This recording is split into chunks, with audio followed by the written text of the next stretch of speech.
Theo báo cáo DF Radar thì hệ sinh thái DeFi trong năm 2021 đã tăng trưởng khoảng 7 lần, hay là số lượng unique user tương tác với các nền tảng DApp thì cũng tăng đến gần 600%. Thì theo anh Nhật thì đâu là cái sức hút cho cái hệ sinh thái DeFi này? DeFi là một cái xu thế và nó cũng là một cơ hội cho chúng ta có thể là làm giàu từ nó. Và DeFi thì sẽ thế nền tài chính truyền thống, nhưng Nhật thì không nghĩ như vậy. Bây giờ chúng ta chỉ mới định hình câu chuyện là đã KYC thì phải có một tổ chức nào đứng ra nào. Nhưng Nhật tin rằng là trong tương lai những cái đó nó sẽ được giải quyết mà nó vẫn là phi tập trung. Người đào coin họ sẽ có lợi nhuận từ cái việc bán coin, nhưng mà cái việc tiêu tốn điện năng khổng lồ như vậy á, thì có giải pháp nào cho nó hay không? Đấy, và Nhật suy nghĩ rằng là tại sao mình không làm một cái mạng lưới blockchain nào đó mà vừa tốt cho các nhà đầu tư, mà bản thân Nhật cũng có thể sống với đam mê, mà nó không có ảnh hưởng quá nhiều tới tài nguyên môi trường. Nếu mà nói về cách đây 4 năm đi, thì câu chuyện nói về cạnh tranh về mặt loại hình sản phẩm á, thì nghe nó có vẻ còn hot. Bởi vì sao? Lúc đó chúng ta vẫn đang là bước vào những cái bước chân đầu tiên, và nếu vào có một số đội ngũ họ nhìn vào lợi nhuận nhiều hơn so với cái giá trị lợi ích mang đến cho các nhà đầu tư á, thì sẽ dẫn đến những cái sai sót, lỗ hổng trong những dòng có. Nếu mà chúng ta cứ một tâm lý rằng thị trường Việt, hàng Việt là scam, thì chúng ta sẽ có thể bỏ lỡ nhiều kỳ lân khác nữa. Bất cứ một cái sự phát triển nào cũng phải trải qua nhiều lần lột xác. Hiện tại chưa phải thời kỳ ngủ đông của chúng ta đâu, mà đây là một cái đợt điều chỉnh. Năm 2022 này thì các tổ chức tài chính có thể tiết kiệm được tầm khoảng 20 tỷ đô nếu áp dụng công nghệ blockchain.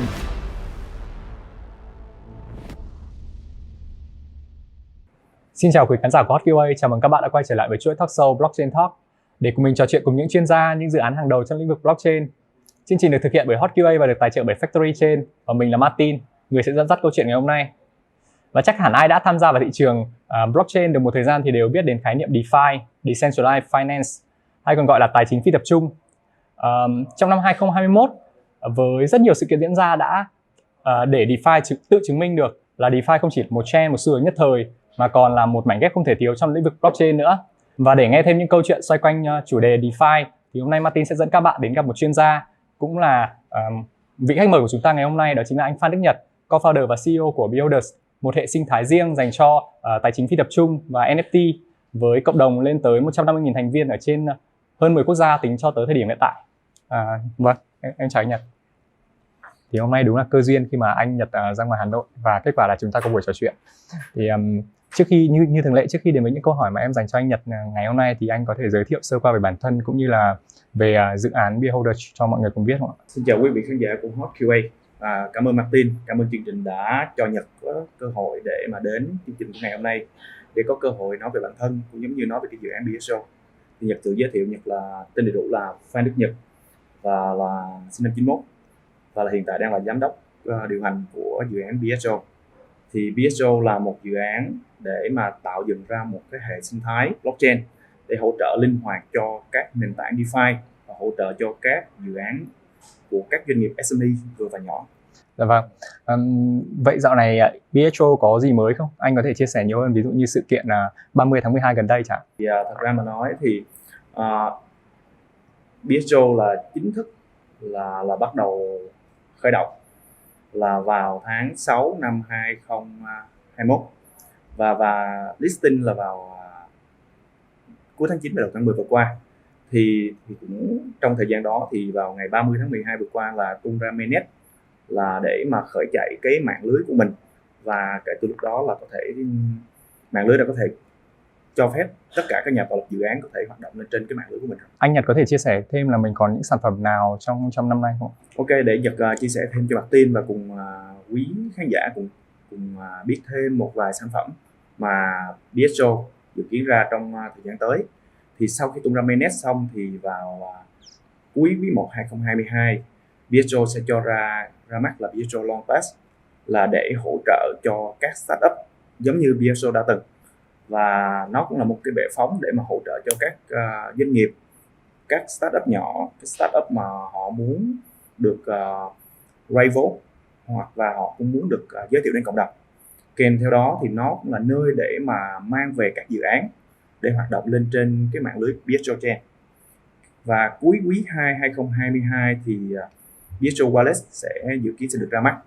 Thì thông qua cái sản phẩm Bistro Wallet này thì người dùng có thể chứa lưu trữ các tài sản kỹ thuật số ở tất cả các mạng lưới khác, chẳng hạn như là mạng lưới Ethereum, Binance Smart Chain, Solana, Polygon.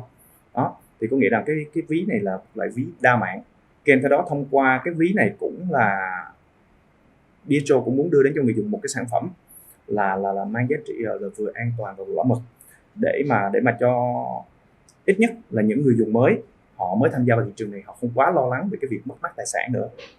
Và vào cuối quý 3 thì sẽ cho ra NFT Marketplace, và cuối quý 4 sẽ cho ra DEX. Em thấy ở Việt Nam cũng có một sản phẩm tương tự cũng làm về wallet như là C98 đúng không? Mà thì anh có thể chia sẻ tại sao mình lại tập trung làm wallet đấy? Ok. Thì thật ra mà nói thì trên thị trường có rất nhiều loại ví vậy mà lưu trữ coin và các loại tiền kỹ thuật số, cũng giống như là NFT, thì có rất nhiều loại. Nhưng mỗi cái nền tảng ví như vậy sẽ có một cái định hướng, một cái tệp khách hàng riêng.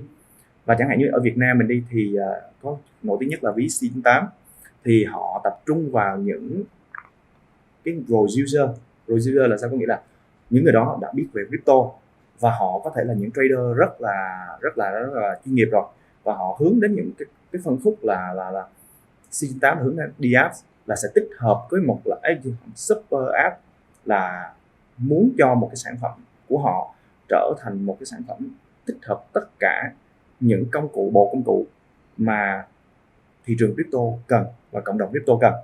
Còn đối với cái Bistro Wallet của dự án Bistro thì bọn mình là muốn hướng đến một cái vấn đề, đó là tăng khả năng trải nghiệm của người dùng và cá nhân hóa người dùng. Bởi vì chúng ta đều hiểu đó, là khi mà dùng cái ví là chúng ta đều lưu trữ tài sản của bản thân mình. Nhưng mà trong cái thị trường blockchain này khi mà đã dùng cái ví, chúng ta hiểu nha, ví mà đã xài software wallet là cái ví là bản thân mình sẽ lưu giữ 12 ký tự của riêng bản thân mình. Đúng. Mà nếu làm sai hoặc là lưu trữ không đúng cách, nó sẽ bị mất, hoặc lưu trữ không cẩn thận, nó sẽ bị mất.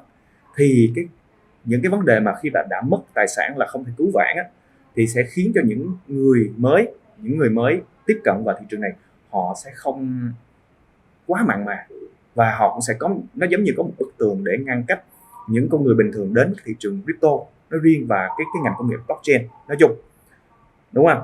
Thì bây giờ thì Bistro Wallet đưa ra định hướng là phải tạo ra một sản phẩm làm sao đó mà những con người bình thường nhất họ vẫn có thể sử dụng và họ không phải lo lắng. Thì bên Bistro phân tích ra rõ ràng là hai khái niệm, rằng là mình hay nói rằng là an toàn và bảo mật, thì mình tách ra rõ ràng luôn là an toàn và bảo mật. An toàn là sao? An toàn tức là mọi trải nghiệm phải đơn giản nhất đó, thì nó sẽ tránh sai sót và nó mang lại cái sự an toàn cho người dùng. Còn bảo mật là sao? Chúng ta sẽ đưa ra những lời khuyên, những lời nhắc nhở và những cảnh báo để cho người dùng không sai phạm trong quá trình thao tác. Thì đó là cái định hướng của Bistro Wallet, và mong rằng cái sản phẩm này sẽ giúp cho những người dùng bình thường có thể là tiếp cận đến thị trường crypto và ngành công nghệ blockchain một cách mà không phải quá lo lắng như cách mà chúng ta hiểu về nó như hiện nay nữa. Đúng rồi. Tức là bằng việc mình tung ra Bistro Wallet sẽ attract thêm những cộng đồng là non-crypto, đúng không? Đúng rồi. Và để phát triển cũng như là vận hành nhiều sản phẩm mới sắp ra mắt tới như vậy thì chắc chắn là bên Bistro phải có một sức mạnh nội tại rất là mạnh mẽ, đúng không? Cũng như là về đội ngũ công nghệ hay là đội ngũ sản phẩm. Thì anh Nhật có thể chia sẻ là hiện tại đội ngũ phát triển của mình đang có những lợi thế nào? Đầu tiên thì giới thiệu riêng về đội ngũ dev đi ha. Đội ngũ tech thì được quản lý và điều hành bởi là CTO Dương Lê. Thì anh có rất lâu trong cái ngành, đã hoạt động rất lâu trong ngành fintech, và anh có rất nhiều kinh nghiệm về cái việc mà phát triển một sản phẩm cho fintech. Cho nên khi mà tham gia vào cái thị trường công nghệ blockchain như thế này thì cái việc mà những cái kinh nghiệm đó rất quý báu đó, nó mang đến cho đội ngũ Bistro là một cái sự mà chắc chắn về cái vấn đề kỹ thuật và công nghệ. Đấy, kế đến là có sự tham gia của CMO Vũ Mai Anh. Thì chị đã có hơn 20 năm kinh nghiệm trong cái việc mà quản lý và phát triển thương hiệu cho Bamboo Airways và Techcombank Priority. Đấy, thì đó là về cái vấn đề những cái mà đội ngũ về founder. Còn lại kèm theo những đội ngũ về cố vấn đó, thì bên BSO có chị Becky Võ là có 18 năm và làm việc trong cái lĩnh vực là chị là giám đốc khu vực của tập đoàn đa quốc gia Bosch, và chị có rất nhiều kinh nghiệm trong cái việc phát triển công nghệ để áp dụng cho các lĩnh vực như là của các tài chính, ngân hàng, rồi xong giáo dục, và chị cũng rất nhiều mối quan hệ với làm việc với các bên chính phủ. Đấy, kèm theo đó là cố vấn là anh Dương Vi Khoa. Thì anh là có thâm niên rất là lâu về trong cái lĩnh vực là trò chơi điện tử, và anh là một trong những người mang cái nền eSports Việt Nam ra thế giới. Đó, ảnh là cũng thể nói là một trong những game thủ đời đầu để mà đưa cái nền mà game thủ Việt Nam mình có thể ra thế giới để mà phát triển nó trở thành một cái ngành công nghiệp game. Thì anh Vi Khoa có rất kinh nghiệm, và anh sẽ giúp cho mình phát triển, cho dự án phát triển về cái mặt là cộng đồng, trong đó với cộng đồng GameFi mà chúng ta thấy rằng là hiện nay rất là hot. Thì anh Vi Khoa giúp ích cho rất nhiều về điều đó. Thì kèm theo những cái cố vấn và những nhân sự cấp cao như vậy thì BSO cũng có những người thuộc là gọi là kiểu như là cũng là những nhân sự mà được tuyển chọn từ các trường đại học, cũng là trường đại học Việt Nam, mà họ chính là những thủ khoa như trường đại học đó, và đưa mọi người về để có cơ hội phát triển ra một cái dự án của sản phẩm, một cái nền tảng hệ sinh thái của người Việt. Đấy, là trong đó những cái bộ phận chẳng hạn như core dev này, PR marketing này, và ngay cả bộ phận level bên BSO cũng tập trung vào cái việc là khi đã phát triển vào cái ngành nghề này, mặc dù nó còn mới, nhưng mà đội ngũ vẫn luôn là chăm chú vào cái việc là trau chuốt rằng là khi chúng ta đã làm ra một sản phẩm thì nó phải phát triển đúng luật và hợp pháp đối với tất cả các quốc gia. Đấy, đó là một trong những định hướng. Và trong thời gian tới thì BSO sẽ giới thiệu thêm một số nhân sự cấp cao nữa mà BSO mới mời về để mà hỗ trợ cho sự phát triển trong tương lai. Mà anh có thể chia sẻ là kỳ vọng của anh cũng như là team BSO vào từng sản phẩm của bên mình, cũng như là mỗi sản phẩm của BSO có lợi thế cạnh tranh nào so với những bên khác cũng có sản phẩm tương tự trên thị trường. Thật ra mà nói thì nếu mà nói về cách đây 4 năm đi, thì câu chuyện nói về cạnh tranh về mặt loại hình sản phẩm thì nghe nó có vẻ còn hot. Bởi vì sao? Lúc đó chúng ta vẫn đang là bước vào những cái bước chân đầu tiên, thì nó sẽ còn cái thị trường này nó khi lúc đó, thậm chí lúc đó nó còn chưa có cái sàn giống như lại sàn DEX, mà chưa có MarketSwap hay Uniswap như bây giờ. Thì khi đó chúng ta nếu phát triển lên đó thì chúng ta nói rằng chúng ta cạnh tranh mà chúng ta đi tiên phong. Nhưng ở thời điểm như hiện tại thì tất cả các mạng lưới họ ra đời rất là nhiều và họ tối ưu rất là nhiều. Cái việc mà nói rằng là sản phẩm tôi có mà bạn không có thì cũng rất là khó nói, bởi vì hầu như tất cả các mạng lưới và nền tảng đều phát triển rằng là hướng về một điểm chung là đưa cho cái tốc độ tốt nhất, phí rẻ nhất, kèm theo là những cái sản phẩm DeFi app hoạt động trên cái mạng lưới của mình một cách mượt mà nhất, và những cái sản phẩm đều có điểm chung.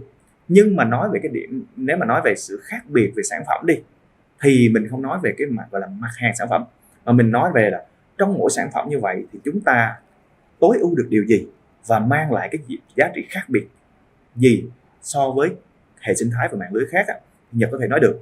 Chẳng hạn như nhé, chúng ta đều hiểu rằng chúng ta bây giờ bắt đầu nó có khái niệm là DeFi 2.0. Đúng. Vậy thì 1.0 là gì? Thì với bên bộ phận tech của Nhật thì mọi người cũng định hình DeFi vẫn là DeFi, nhưng mà để truyền đạt cho cộng đồng chúng ta phải định hình DeFi 1.0 và 2.0 cho dễ định hình là nghĩ là sao? DeFi 1.0 vốn dĩ nó cũng là DeFi, nhưng nó là những sản phẩm sơ khai và nó có thể rằng là nó chưa trau chuốt và tối ưu hóa cho người dùng. Chúng ta có thể lên đó sử dụng, nhưng với những người dùng không rành công nghệ, không rành blockchain, không hiểu về thị trường này mới tiếp cận, mọi người sẽ rất khó để có thể dùng nó. Chẳng hạn như ngay ban đầu đi, bản thân Nhật tiếp cận để mà sử dụng sàn DEX và cái sàn Uniswap hay PancakeSwap, Nhật vẫn phải mò mẫm như bao nhiêu người dùng khác đầu tiên. Nhưng mà DeFi 2.0 cái xu thế mình hãy gọi DeFi 2.0 là một xu thế. DeFi 2.0 là nó sẽ giúp nó sẽ giúp chúng ta tối ưu hóa cái trải nghiệm của người dùng. Xài cái sản phẩm DeFi không còn phải lo lắng cái việc mà bấm nhầm rồi mất tiền, rồi phí cao, rồi có thể rằng là trong quá trình thao tác sau đó mà nó không an toàn, mà không bảo mật, dẫn đến chúng ta mất mát loại gì đó. Thì BSO, dự án BSO hướng đến cái việc là tiếp cận cái xu thế DeFi 2.0, làm vẫn là những sản phẩm DeFi đó, nhưng mà mang đến cho người dùng một cái sự trải nghiệm một cách mượt mà nhất, và làm sao đó mà để cho mọi người tiếp cận cái công nghệ blockchain này, cái nền tài chính phi tập trung này một cách mà gọi là đường hoàng, mà không có phải là suy nghĩ nhiều về cái việc rằng là tôi sẽ có sai sót hoặc là tôi khó tiếp cận. Đến một ngày nào đó thì Nhật muốn rằng thì BSO cũng có thể là giúp cho mọi người hiểu về cái tài chính phi tập trung này và công nghệ blockchain này một cách nhẹ nhàng nhất, chứ đừng đặt nặng nó rằng là chơi cái này phải dính tới tiền và có khả năng mất.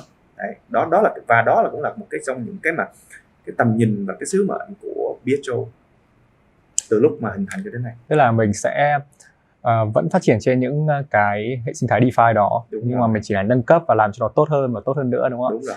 Và qua những chia sẻ rất là thú vị của anh thì chắc chắn là em sẽ follow cũng như là chờ đợi sự hoàn chỉnh của hệ sinh thái BSO trong thời gian tới. Em được biết là anh Nhật đã biết tới thị trường crypto là từ năm 2012 và đã trực tiếp đầu tư vào năm 2016, đúng không ạ? Chắc chắn là khán giả của HotKeybase sẽ rất là tò mò làm sao mà anh Nhật có thể biết tới thị trường này sớm đến như vậy.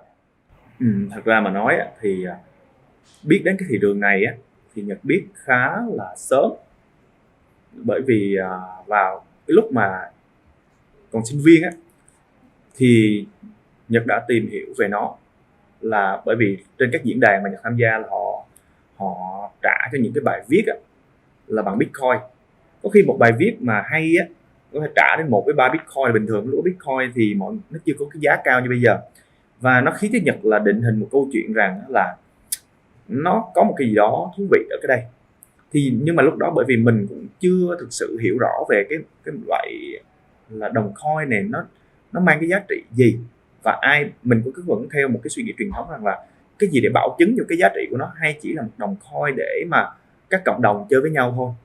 Nhưng cho đến vào cái xu thế phát triển blockchain và Bitcoin người ta nói nhắc đến Bitcoin rất nhiều, bắt đầu từ năm 2015, bắt đầu đến cuối 2015 2016 thì Nhật bắt đầu tham gia vào cái thị trường này với tư cách là một miner.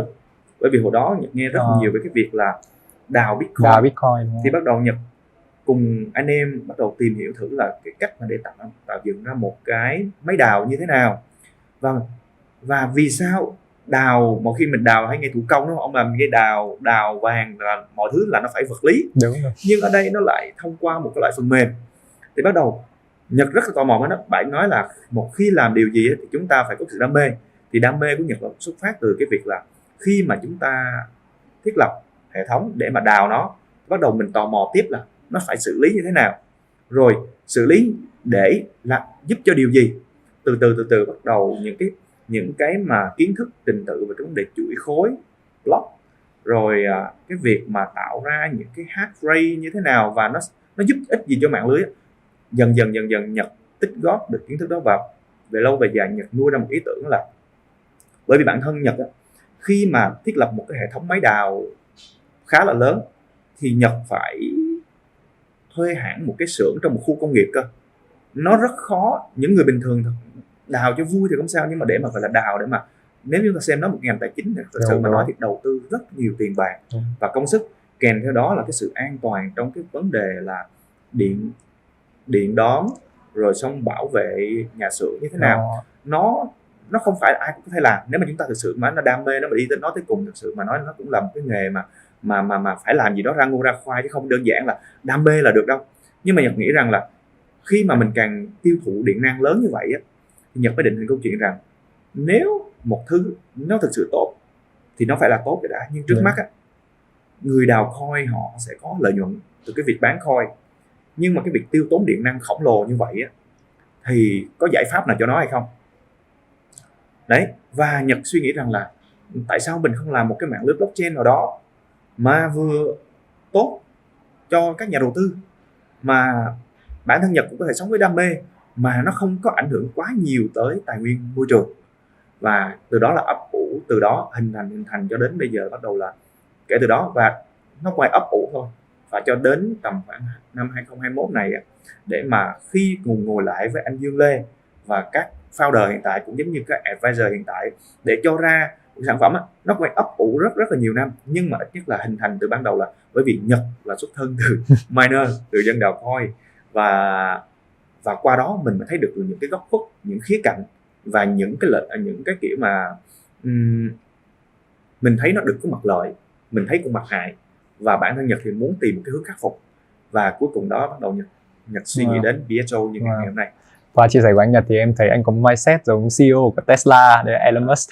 Tức là mình rất là ủng hộ tiền điện tử, ủng hộ blockchain, nhưng mà mình chắc chắn rồi, bản chất nó phải là tốt đã. Tức là mình phải quan tâm đến những vấn đề như tiêu thụ điện năng, đúng không? Đúng rồi. Và theo báo cáo DF Radar thì hệ sinh thái DeFi trong năm 2021 đã tăng trưởng khoảng 7 lần, hay là số lượng unique user tương tác với các nền tảng DApp thì cũng tăng đến gần 600%. Thì theo anh Nhật thì đâu là cái sức hút cho cái hệ sinh thái DeFi này, và làm sao mà hệ sinh thái DeFi có thể phát triển nhanh đến như vậy? Thật ra để mà nói đến cái sự phát triển DeFi như hiện tại đầu tiên là nó may mắn, nó nằm ở cái phần là nó thuộc dạng công nghệ mới, mà thật ra mà nói con người chúng ta cứ nghe cái gì đó mới thì mình ít nhất mình phải tìm hiểu, nhưng mà khi tìm hiểu nó thực sự đối với Nhật thì công nghệ blockchain là một công nghệ rất là hay mà ai cũng nên biết nó dù ít dù nhiều, để mà bởi vì Nhật nhắm rằng thì cái việc trong tương lai thì cái việc mà ai đó chơi coin không biết có chơi hay không, nhưng cái việc mà áp dụng công nghệ blockchain vào đời sống thì Nhật nghĩ nó là một cái xu thế, và nó là một cái mà nó có thể rằng là nó là một trong những cái xu hướng bắt buộc để mà áp dụng, để mà nếu chúng ta hướng đến một cái nền công nghệ tốt hơn, công nghệ 4.0 đúng nghĩa đó, thì đó cũng là một phần để mà kích thích DeFi được ứng dụng, được mọi người tìm hiểu nó nhiều kèm theo đó là giống như Nhật chia sẻ cái này là trong thời gian vừa qua có rất nhiều mạng lưới tốt, tốc độ nhanh, phí rẻ ra đời, và công nghệ blockchain họ tích hợp vào, họ ủng hộ và tích hợp vào tất cả mạng lưới đó, nó tạo ra một cái nền tảng, một cái hệ sinh thái, một cái thế giới blockchain không biên giới. Và kèm theo đó khi mà đã mà liên thông với nhau nó kích thích cái việc mà phát triển các nhà tạo lập họ tập trung, họ ngày trước là họ tập trung vào cái việc là phát triển hẳn một cái mạng lưới, nhưng bây giờ họ có thể là tạo dựng cái dự án của mình trên một cái mạng lưới nào đó mà có tốc độ ổn định, phí ổn định, và để mà cho cái người dùng cuối, những người dùng sử dụng sản phẩm không chịu áp lực về phí bắt đầu tất cả các nhà tạo lập dự án họ tập trung hơn vào cái việc phát triển những cái sản phẩm thật hay, những sản phẩm mang lại cái giá trị lợi ích rất là cao. Bởi vì khi mà chúng ta tập trung cái điều gì đó vào thì nó sẽ mang lại một kết quả tốt hơn so với khi chúng ta mà cứ phân tán cái tư tưởng vào việc chúng ta phải làm nhiều thứ để mà làm một thứ, thì thay vì làm một thứ đó thôi thì nó sẽ tốt hơn. Và cũng chính vì đó nó ra những sản phẩm DApp rất là tốt và khuyến khích người dùng tham gia và các nhà đầu tư họ tham gia. Kèm theo đó thì cái xu thế tăng giá của Bitcoin nó cũng kéo theo những cái sản phẩm, những đồng token khác nằm trên các hệ sinh thái DeFi khác phát triển mạnh, tăng giá mạnh, và từ đó bắt đầu nó viral, giúp nó khiến cho tạo thành một cái trend mà để cho người nhà muốn tìm hiểu DeFi là cái gì.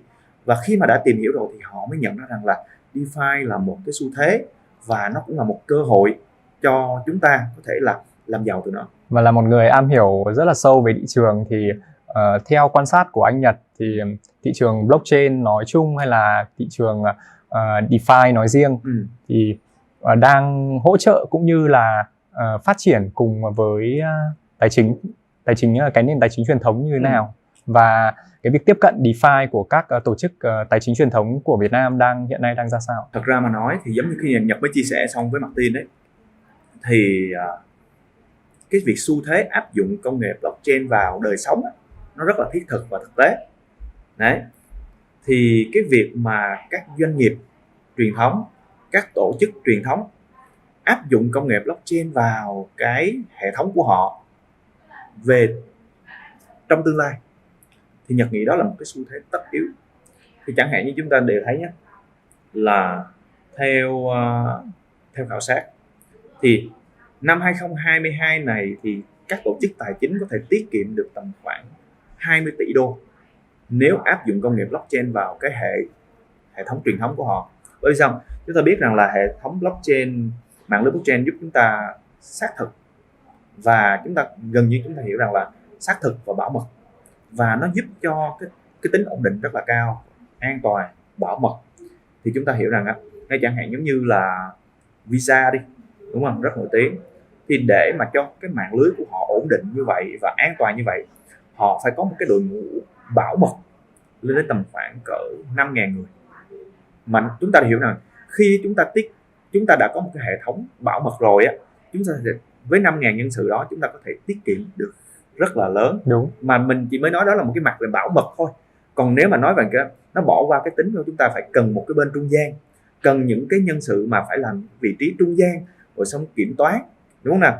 Thì đó chính là sự tiết kiệm. Và sao? Khi mà chúng ta tiết kiệm và chúng ta đẩy và chúng ta tự động hóa tất cả mọi thứ như vậy thì nó sẽ giúp ích rất nhiều trong cái sự phát triển của ngành công nghiệp truyền thống luôn.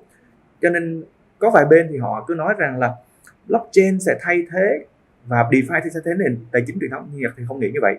Nó là một cái sự hỗ trợ nhau rất là tuyệt vời, mà nếu mà chúng ta biết khai thác thì cái nền tài chính truyền thống sẽ phát triển rất là mạnh nếu áp dụng công nghệ blockchain. Em nghĩ là cái quan điểm của anh Nhật thì cũng tương đồng với rất là nhiều nhà đầu tư trong lĩnh vực này, bởi vì DeFi cũng sẽ hỗ trợ nhưng mà chỉ sẽ phát triển song song cùng với cái nền tài chính truyền thống, đúng không? Và mặc dù là tăng trưởng mạnh mẽ đến như vậy nhưng mà DeFi vẫn phải đối mặt với những khó khăn cũng như những thách thức trong thị trường, ví dụ như là sự tấn công của những hacker hay là những hoạt động gây hại khác, dẫn đến thiệt hại lên đến là 1,9 tỷ đô trong năm 2021, đúng không ạ? Và theo quan điểm của em thì cái việc bảo mật trong DeFi vẫn chưa được đánh giá cao hay là được quan tâm nhiều so với cái quy mô cũng như là tốc độ phát triển của nó. Thì đối với quan điểm của anh Nhật thì hay là quan điểm của team BSO thì đã có những sự chuẩn bị gì hay là đã có những bài học gì rút ra từ những case study vừa rồi? Khi mà chúng ta nghe hack bảo mật và liên quan tới vấn đề bảo mật trong tài chính và mình nghe mất mát tài sản mà không thể cứu vãn thì chúng ta sẽ rất là bận tâm về điều đó. Nhật và đội ngũ thì vẫn luôn hiểu về đó, nhưng mà trước khi chúng ta lo lắng chúng ta phải hiểu vì sao nó bị như vậy. Mình phải tìm được cái nguyên nhân rồi mới tìm ra giải pháp thì nó sẽ tận gốc hơn. Thì chúng ta phải hiểu rằng thế này nhé, bất cứ một cái sự phát triển nào cũng phải trải qua nhiều lần lột xác thì nó mới cho ra một cái thành quả nó thực sự nó cho ra một cái thành quả mà tốt đẹp nhất. Thì cái DeFi cũng thế, cái nền tài chính phi tập trung này thực ra mà nói chúng ta mới định hình là nó mới phát triển mạnh vào năm 2020 cho tới nay, cuối 2019 cho tới nay, mà tới hôm nay thì nó mới có tầm khoảng 2 năm đổ lại, thì nó còn rất là mới mẻ. Cho nên khi mà nhà người vào DeFi, và nếu vào có một số đội ngũ họ nhìn vào lợi nhuận nhiều hơn so với cái giá trị lợi ích mang đến cho các nhà đầu tư thì sẽ dẫn đến những cái sai sót, lỗ hổng trong những dòng code, đúng không nào? Viết văn vẫn có khái niệm sai dấu chấm dấu phẩy, thì cái việc viết code và lập trình cũng như vậy, nó cũng là một ngôn ngữ lập trình, đúng không nào? Thì nếu chúng ta viết trong vội vàng mà chúng ta chỉ nhìn chăm vào lợi nhuận không thì chúng ta sẽ bỏ qua những yếu tố khác liên quan về bảo mật, cũng giống như là cái độ rủi ro.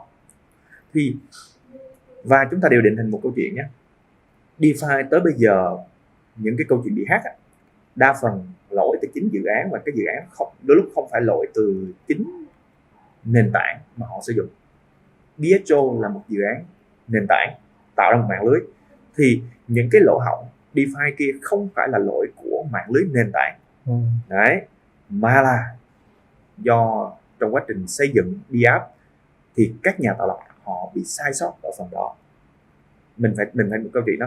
Kèm theo đó, Nhật cũng nói thêm là trong quá trình phát triển sẽ có những cái lỗi mà chúng ta chưa bao giờ gặp nó xuất hiện, và đó là một phần của sự phát triển. Chúng ta không phải vì đó mà chúng ta sợ sệt rồi chúng ta bỏ đi những cái hay ho khác, mà chúng ta phải hiểu rằng nó là một phần của xu thế tất yếu. Trong quá trình phát triển sẽ có những thứ sai sót được lộ ra, và chúng ta thay thế nó, chúng ta hỗ trợ nó hoàn thiện hơn. Thì DeFi phải nhập với nó đó. Hãy xem những cái chuyện cũ kia là của DeFi 1.0, BSO hướng đến DeFi 2.0, mang đến những giá trị cốt lõi rõ ràng hơn, minh bạch hơn, bảo mật hơn, kèm theo đó là đưa đến những người dùng những cái trải nghiệm tốt hơn để tránh những cái sai sót đó mà chúng ta thấy trong cái nền DeFi 1.0. Anh Nhật có thể chia sẻ thêm là DeFi 1.0 còn những tồn tại nào mà chắc chắn DeFi 2.0 sẽ khắc phục được? Cái lớn nhất của DeFi 1.0 đó là trải nghiệm người dùng.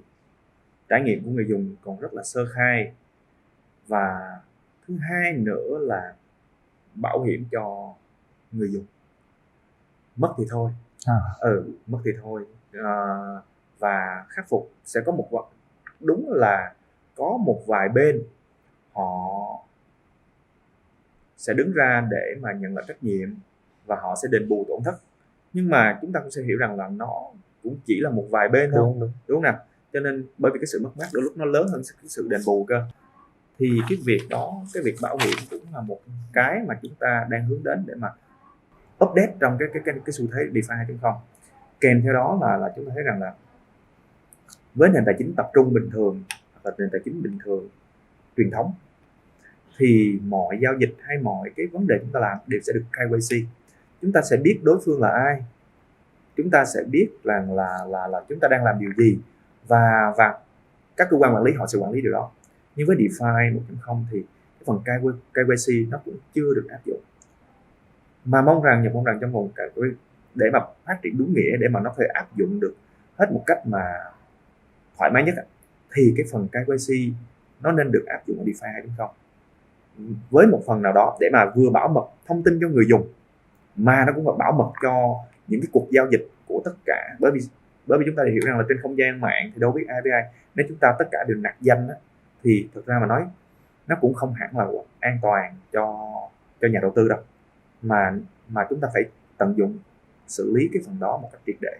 Em nghĩ đó vẫn sẽ thành một bài toán rất là khó khăn, bởi vì khi mà KYC thì sẽ xảy ra vấn đề là ai sẽ nắm giữ cái lượng KYC đó, đúng không? Mà nó lại là liên quan đến vấn đề là gọi là phi tập trung chứ không phải là phi tập trung. Ra mà nói thì bây giờ chúng ta chỉ mới định hình câu chuyện là đã KYC thì phải có một tổ chức nào đứng ra đó. Nhưng Nhật tin rằng là trong tương lai những cái đó nó sẽ được giải quyết mà nó vẫn là phi tập trung. Nó vẫn là DeFi đúng nghĩa. Nó không phải tập trung vào một tổ chức nào đó để mà họ nắm giữ hết những điều đó. Chẳng hạn như cái xu thế Web 3 chẳng hạn. Chúng ta đang định hình một câu chuyện Web 3 là sao? Là một cái sự tương tác online mà bản thân chúng ta cũng sẽ được bảo vệ những gì của chúng ta trên không gian mạng. Thì đó, cái việc mà thông tin của chúng ta KYC đó, xu thế Web 3 vẫn đang, chúng ta thấy rằng mấy bữa nay nó cũng rầm rộ đúng không? Thì xu thế đó nó cũng là gắn liền với những gì mà Nhật đang chia sẻ đó. DeFi 2.0 nó sẽ đi rất là gần với Web 3. Vậy theo cái sự phát triển của DeFi hiện tại thì anh Nhật có thể dự đoán xu thế trong năm 2022 DeFi sẽ như nào? Ra mà nói thì nếu mà nói trong một năm thì nó cũng hơi là ngắn, nhưng mà nếu nói rằng thì trước mắt thì với riêng dự án BSO là dự án đã hướng đến cái việc là trải nghiệm tối ưu hóa trải nghiệm của người dùng và cá nhân hóa người dùng, đã hướng đến điều đó chứ không phải là tập trung chỉ vào phát triển sản phẩm và rồi lôi kéo các nhà đầu tư tài chính vào nữa, mà đã bắt đầu chăm chút để mà hỗ trợ cho các người dùng cuối đó, để mà mọi người đã bắt đầu là phải tiếp cận. Thì Nhật nghĩ rằng là cái xu thế 2022 nó cũng sẽ giống như vậy, là chúng ta đã có rất nhiều sản phẩm DeFi hay ho rồi, cái bây giờ chúng ta còn chỉ cần ngồi lại trau chuốt tỉ mẩn đó, làm ra cho nó trở nên an toàn hơn cho người dùng. Anh ở đây thì trong DeFi đang phát triển như hiện giờ thì cũng có một mảng, đó là mảng GameFi rất là phổ biến và nhận được rất là nhiều sự quan tâm của cộng đồng nhà đầu tư cũng như là những người chơi hiện nay. Thì anh Nhật có chia sẻ gì về góc nhìn mà những dự án nước ngoài thì không nói, nhưng mà dự án Việt Nam á, thì mọi người đang rộn lên phong trào là tẩy chay. Thực ra mà nói với cái tốc độ phát triển DeFi hiện tại thì nó giúp cho cái GameFi cũng một phần, đúng không, của cái tài chính phi tập trung này. Mà thực sự mà nói ở góc, bởi vì Nhật giới thiệu luôn là Nhật cũng có 10 năm để hoạt động trong cái ngành game, lĩnh vực là trò chơi điện tử, thì Nhật cũng đã từng là một nhà tạo lập game. Thì Nhật mới hiểu thế này nè, với GameFi thì nó rất dễ kiếm user, bởi vì game thì tất cả anh em mình ngồi đây thì game thì ai cũng biết chơi. Đúng. thì cái một sản phẩm mà gần gũi mình nhất á, thì nó sẽ dễ bùng nổ nhất. Đặc biệt nó có thể kiếm ra tiền giống như GameFi nữa. Nhưng mà dạo gần đây, bởi vì chúng ta hiểu rằng cái con mà gây nổi tiếng cho cái thị trường GameFi lên á, chính là AC Infinity. Đúng rồi, của Việt Nam. Thì nó tạo một nền móng rằng là ngoài việc chơi vui thì vẫn có thể kiếm được tiền, đặc biệt trong cái mùa dịch như thế này mà kiếm được tiền từ một cái sản phẩm online, ai cũng thích điều đó cả. Thì bắt đầu nó tạo cho người ta một cái style nghĩ rằng là chơi game là kiếm được tiền, và đầu tư vào GameFi là một cái xu thế bùng nổ ở thời điểm đại dịch như thế này. Và lâu dần nó cũng không hẳn là lâu, Nhật nói gì lâu dần nhưng mà không hẳn là lâu, bởi vì chính ra mà nói trong năm 2021, đúng không, thì cái việc mà nhà GameFi, người GameFi là có, và cái việc mà một ngày mà cả 4-5 dự án GameFi cùng ra mắt cũng là có, đúng không nào? Thì chúng ta phải hiểu rằng trong vô vàn đó sẽ có dự án tốt và dự án xấu. Chúng ta cũng không thể nào nói rằng ok, giữa GameFi ra nhiều như thế thì tất cả đều là scam, mà chúng ta cũng không thể tự tin nói rằng là cái việc mà GameFi nào cũng tốt. Nó sẽ có những cái mặt trái, mặt trái, đúng không nào? Mặt trái, mặt phải mà chúng ta cần phải cẩn trọng trong việc đầu tư. Thì chúng ta phải quay lại câu chuyện đã đầu tư thì chúng ta phải cẩn trọng. Thì cái việc kiểm tra về thông tin đội ngũ, kiểm tra về các chứng chỉ audit, kiểm toán, check, thì nếu mình là một nhà đầu tư an toàn, Nhật khuyên rằng là phải luôn thận trọng và cũng đừng all in. Cái đó là hai cái yếu tố ít nhất là sẽ giúp mình có thua cũng sẽ không phải thua đậm, mà có thắng đi nữa mình cũng thắng trong cái cảm giác không phải phập phồng lo sợ để chờ thắng. Thì đó là cái khái niệm đầu tư. Còn nói rằng cái xu thế Việt Nam GameFi đang scam ra mà nói, thì chúng ta được thấy rằng là ngay cả cái dự án nổi tiếng nhất trên thế giới để mà bùng nổ GameFi cũng là dự án người Việt. Thì làm sao chúng ta có thể nói rằng là vì mà một vài dự án scam mà chúng ta có thể nói rằng là cả nền GameFi Việt Nam là scam được, đúng không nào? Cho nên chúng ta cũng đừng có hoạt động theo kiểu rằng là khi thắng á, thì gọi là kỳ lân, mà khi thua á, thì nó là scam. Thì nó cũng rất tội cho những người làm dự án chân thực, đúng không nào? Thì mình chấp nhận rằng đó, khi đi đầu tư mình phải tìm hiểu cái đã. Chúng ta phải lo lắng trước khi chúng ta xuống tiền, chứ mà xuống tiền rồi lo lắng thì nếu mà Nhật không chơi, đúng không nào? Thì cái việc GameFi cũng thế. Giờ mình đi đầu tư một dự án GameFi, bạn xác định rằng bạn là nhà đầu tư hay bạn là gamer, bạn là investor hay là bạn là gamer. Ok, nếu mà investor thì phải xác định cái dự án đó dài hạn. Đối với Nhật, không tin rằng không có cái việc nào mà bỏ tiền vào rồi 3 tháng rồi xong nhân 5 nhân 10, có người mong muốn nhân 100. Thì đúng là có một vài dự án kỳ lân thật và họ mang đến cái ROI lợi nhuận cao đến như vậy là có. Thì cũng là thị trường crypto này, thì chúng ta hiểu rằng là high risk high reward, rủi ro lớn thì thắng lớn. Nhưng mà nếu bạn là một người không thích rủi ro thì bạn phải chấp nhận bạn phải là một người kỹ tính, và bạn phải cũng đừng đặt cái ROI lợi nhuận của mình quá cao thì bạn sẽ an toàn.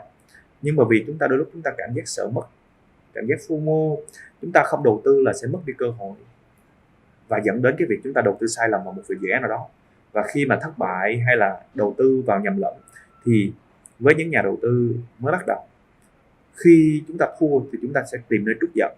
Nhưng thì trút giận cái dịp vào cái dự án mà khiến cho mình bị thua lỗ, những dự án scam nhé, trút giận vào chính cái dự án scam mà mình tham gia thì mình đồng ý. Nhưng để mà trút giận lên toàn bộ cái thị trường GameFi nói chung và thị trường GameFi Việt Nam, với họ hãy nói về dự án Việt Nam là lừa đảo, là scam, thì rất tội cho những cái nhà. Bởi vì bản thân nhé, khi DSO tung ra, bản thân Nhật mỗi ngày chịu cái Facebook của Nhật là mỗi ngày là inbox là chửi scam lùa gà, nó ngợp luôn. Đó là cái chia sẻ cá nhân Nhật. Bởi vì sao? Lúc Nhật tung ra thì nó cũng chưa có bùng nổ như hiện tại. Cái dự án lúc đó mới ra chỉ có một cái tờ gọi là tờ giấy, anh em hay gọi là đi bán tờ giấy đó, là chỉ có cái white paper thôi. Và Nhật hiểu rằng là tâm lý các nhà đầu tư ở Việt Nam họ rất là nhạy cảm. Thà bạn có sản phẩm rồi, bạn có cộng đồng rồi thì dễ. Nhưng mà khi mà mới bắt đầu á, nó sẽ rất nhạy cảm, bởi vì ai cũng suy nghĩ rằng bạn đang đi lùa gà. Đó, cái câu mọi người đó đang đi lùa gà. Bởi vì bạn chả có cái gì ngoài bạn đi nói lời nói suông cả. Đấy, cho nên Nhật cũng phải tốn rất nhiều thời gian để thuyết phục cộng đồng rằng là chúng tôi là những dự án thật.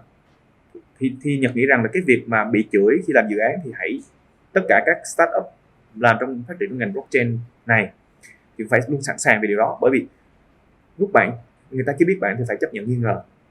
Đấy, và còn ở những phía vị trí nhà đầu tư ấy, cũng phải thông cảm rằng là mới những startup đầu tiên thì lấy đâu ra backer, tất cả chẳng hạn như những người sinh viên mới ra trường lấy đâu ra backer, lấy đâu ra những partner lớn để mà họ chỉ có một cái niềm tin và ngọn lửa. Thì có thể rằng cái sự nghi ngờ trong đầu tư tài chính nó là cần thiết. Chúng ta phải luôn nghi ngờ mọi thứ và rồi chúng ta tìm câu trả lời, thì đó là đúng. Và đó là cái sự an toàn mà Nhật nói đến, là chúng ta phải luôn nghi ngờ trước rồi chúng ta giải đáp và rồi chúng ta cho mình một cơ hội để đầu tư. Đấy, thì đó là cái hướng. Thì đối với những dự án, tất cả các dự án startup, tất cả các dự án startup, chúng ta phải nên dùng một công thức y chang như vậy. Chúng ta không tin họ mà chúng ta cũng không chối bỏ họ, mà chúng ta tìm hiểu. Đấy, thì cái GameFi cũng thế thôi.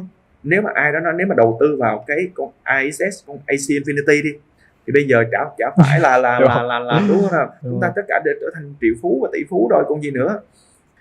Thì nếu mà chúng ta cứ một tâm lý rằng thị trường Việt, hàng Việt là scam, thì chúng ta sẽ có thể bỏ lỡ nhiều kỳ lân khác nữa. Đó là cái chia sẻ của Nhật mà để mà gửi đến cộng đồng và quý nhà đầu tư để mà hiểu thêm cho một cái góc cạnh khác của những người làm dự án thiết thực, chân thực nhất. Cũng như chia sẻ của anh Nhật thì em nghĩ là cũng một phần là do là cái năm 2021 vừa rồi là thị trường uptrend. Đúng rồi. Xong rồi lại còn rất là nhiều nhà đầu tư F0 thì họ thấy ăn tiền dễ quá. Xong lại thị trường GameFi bùng nổ, họ cũng ăn tiền dễ quá. Thế là họ nghĩ là cứ đầu tư là phải lãi. Những dự án lãi thì mới là dự án tốt. Còn những dự án mà lỗ thì không tốt.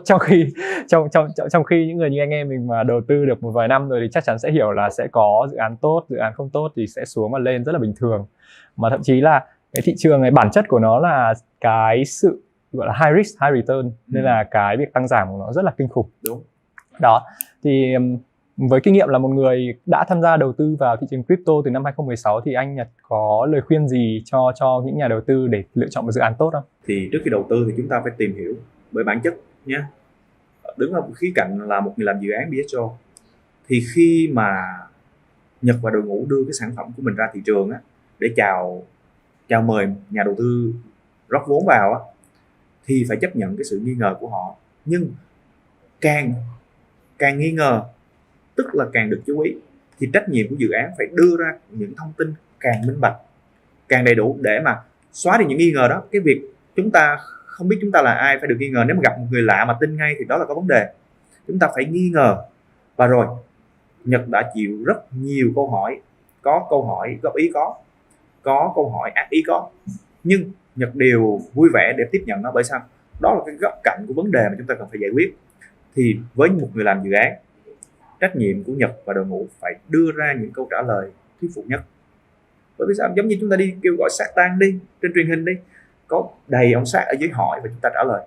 Thì các nhà đầu tư lúc này chỉ là Shark Tank, chính là những ông Shark mà chúng ta phải trả lời và phải thuyết phục họ để họ có thể rót vốn cho mình làm. Thì ngược lại, ở phía nhà đầu tư, hãy cứ làm một người nhà đầu tư khó tính, hãy làm những ông Shark Tank khó tính nhất, ngồi đó đặt câu hỏi, ai trả lời cho mình câu hỏi một cách thuyết phục nhất, đầy đủ thông tin và dữ kiện nhất để mình an tâm đầu tư. Thì đầu tư, bởi vì đầu tư startup nó cũng không gọi là xổ số đâu, nhưng mà nó cũng, chúng ta phải chấp nhận là cái phần đầu tư đó có thể rất là rủi ro và có thể mất. Cho nên cái việc chúng ta đóng vai người khó tính không ai trách chúng ta cả. Nếu mà cái dự án đó đi trách cái nhà đầu tư mình vì họ khó tính á, thì dự án đó cũng chưa sẵn sàng để làm startup đâu. Phải luôn sẵn sàng bị chửi, bị nghi ngờ và bị đặt câu hỏi. Có những câu hỏi hóc búa mà bản thân Nhật cũng phải, đội ngũ phải suy nghĩ để trả lời sao để tránh cái sự nhạy cảm nhất. Chẳng hạn hỏi dự án này có scam không? Nó rất khó trả lời, nhưng mình phải, và dự án đó là cái câu hỏi đó nó bao hàm toàn bộ tất cả những thông tin đội ngũ có luôn. Mình phải show ra thông tin danh tánh của đội ngũ kèm theo quá trình làm sản phẩm, roadmap thế nào. Mình phải show và mình thuyết phục nhà đầu tư có. Và đúng là khi thuyết phục nhà đầu tư khó tính đó là câu hỏi khó nhất mà trong tất cả các dự án đều sẽ phải trả lời. Mà khi trả lời xong câu đó thì Nhật nghĩ rằng là chúng ta sẵn sàng làm startup được rồi.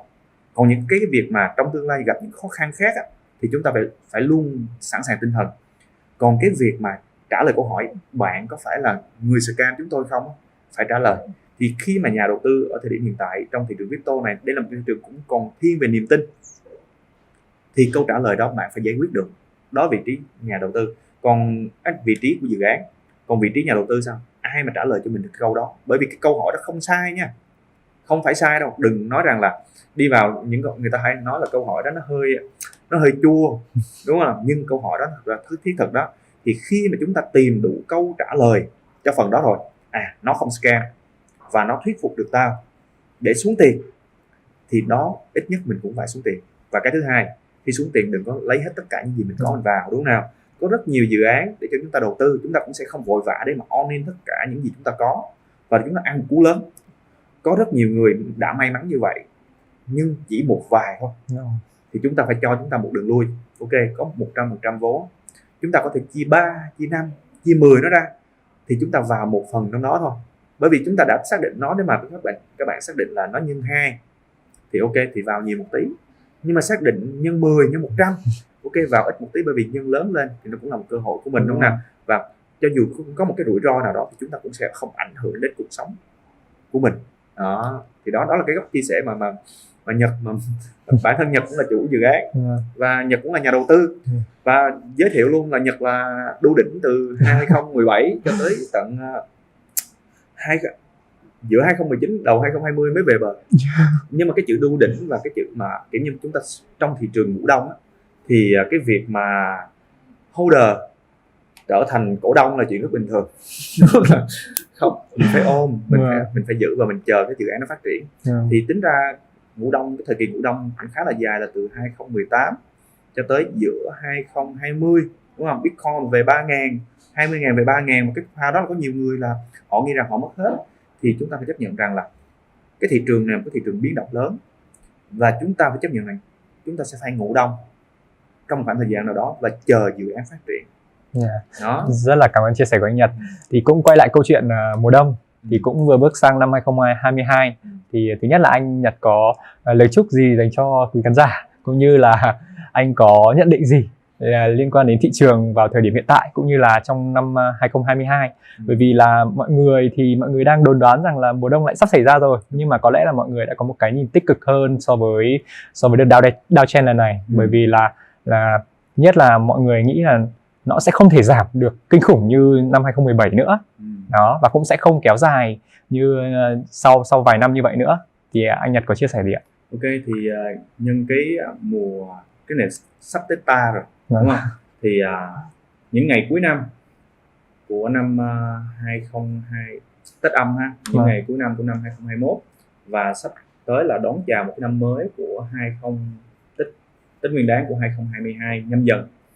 Thì Nhật muốn gửi một lời chúc là chúc tất cả quý khán giả và anh em của đội ngũ Hot QA là sẽ luôn phát triển bền vững nhất, an khang và thịnh vượng. Kèm theo đó là đối với những nhà đầu tư tài chính crypto thì chúng ta phải hiểu rằng là đầu tư thì phải thắng, mà muốn thắng thì phải tỉnh. Chúng ta phải tỉnh táo trong mọi trường hợp.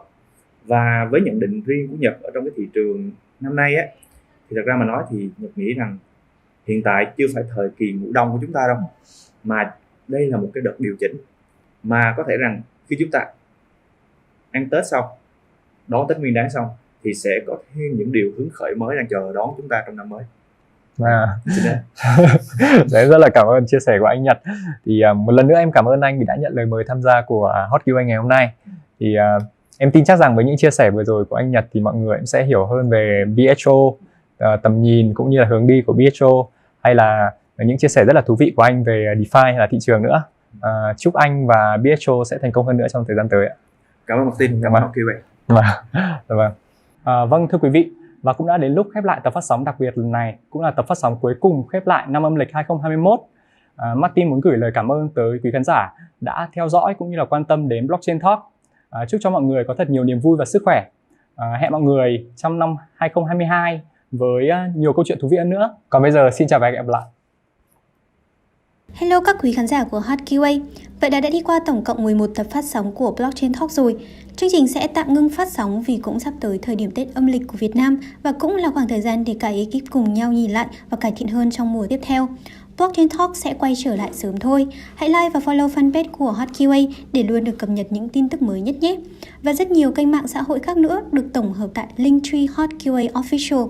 Và tất nhiên rồi, hãy nhấn subscribe và bật thông báo kênh YouTube của HotQA để nhận được thông báo cho số phát sóng tiếp theo.